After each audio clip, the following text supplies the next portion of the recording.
Halo guys, assalamualaikum warahmatullahi wabarakatuh. Perkenalkan, nama saya Dita Atsalita Oktaviani. Nah, di sini saya akan menjelaskan tentang apa itu morfologi bakteri. Nah, dari kalian ada yang tahu nggak sih bakteri itu kayak gimana dan bentuknya kayak gimana ya? Nah, oke. Kalau kalian nggak tahu, tenang aja, biar aku yang kasih tahu biar kalian tahu. Jadi, nih menurut Jewett pada tahun 2004, yaitu bakteri ini merupakan salah satu golongan mikroorganisme prokariotik yang bersel tunggal, yang dimana dia ini hidupnya berkoloni.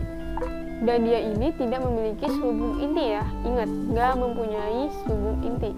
Dan dia ini bisa hidup di mana aja loh. Nah, menurut klasifikasinya nih, dia ini dibagi menjadi dua, yaitu ada bakteri gram positif dan bakteri gram negatif.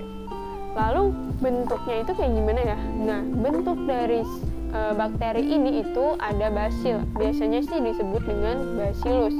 Nah, bacillus ini itu bentuknya seperti tongkat pendek, agak silindris, dan bentuk basil ini meliputi sebagian besar bakteri. Kayak gini nih.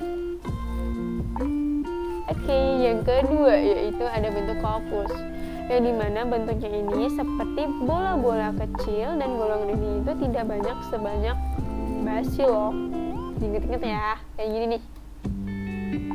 Lalu yang ketiga yaitu ada spiril atau spiral, yang dimana bentuknya ini seperti spiral atau panjang yang berbengkok-bengkok, dan golongan ini itu tidak banyak bila dibandingkan dengan hasil corpus kayak gini.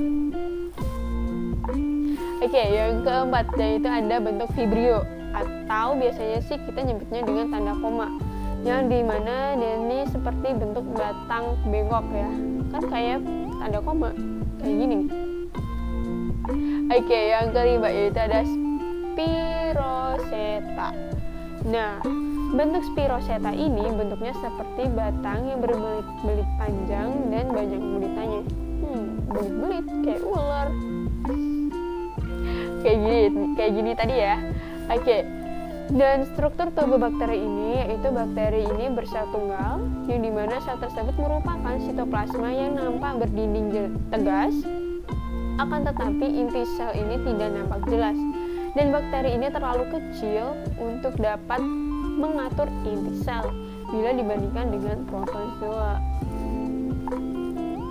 Nah, ada pula nih bakteri yang agak berbentuk batang, dan pada kedua ujungnya ini terdapat pula bulu-bulu. Nah, bulu-bulu ini sendiri itu berguna untuk bergerak atau biasanya disebut dengan bulu getar. Nah, selanjutnya ada pula yang terlihat berselubung, yang dimana ini sebagai pembungkus atau biasanya disebut dengan kapsul. Nah, bakteri ini sendiri itu memiliki susunan kimia yang dimana ini terdapat dari 85% air, lalu protein, lemak, vitamin, garam-garam seperti natrium, kalium, magnesium, dan sebagainya. Lalu ada pula enzim dan fermen, lalu ada enzim hidrat arang. Nah, cara dia memperbanyak diri ini dengan cara membagi diri atau membelah diri, yang dimana telah dapat diperhitungkan pula bahwa dalam waktu 10 jam ini dari satu bakteri bisa menjadi berjuta-juta loh. Keren kan?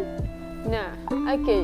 Lalu jenis bakteri ini juga ada dua, yaitu ada flagel dan pili, yang dimana flagellata atau flagel ini berasal dari kata flagelium, yang berarti bulu atau cambuk. Nah, flagel ini berfungsi untuk bergerak yang berbentuk lengkung. Dan ukuran flagella inilah sangat kecil dan tebalnya pun hanya antara 0,02 sampai 0,1 mikron. Sedangkan panjangnya ini biasanya melebihi panjang sel-sel bakteri, dan flagella ini terdiri atas bahan protein yang elastik, yaitu flagein yang mirip miosin atau suatu protein dalam otot. Nah, pili ini atau biasanya disebut dengan fibria ya, adalah benang-benang halus yang menonjol keluar dari dinding sel, dan ukurannya ini yaitu jauh lebih kecil dari flagella, yang dimana jumlahnya ini lebih banyak dan kurang lebih ini 150 buah tiap sel. Wow. Lalu pili ini tersusun dari peristrik, lalu ada dan tidak berfungsi sebagai pergerakan. Oke. Sekian dari saya, terima kasih. Maaf bila ada salah kata. Sekian dari saya, wassalamualaikum warahmatullahi wabarakatuh. Jangan lupa like, subscribe, dan share ya. Dah.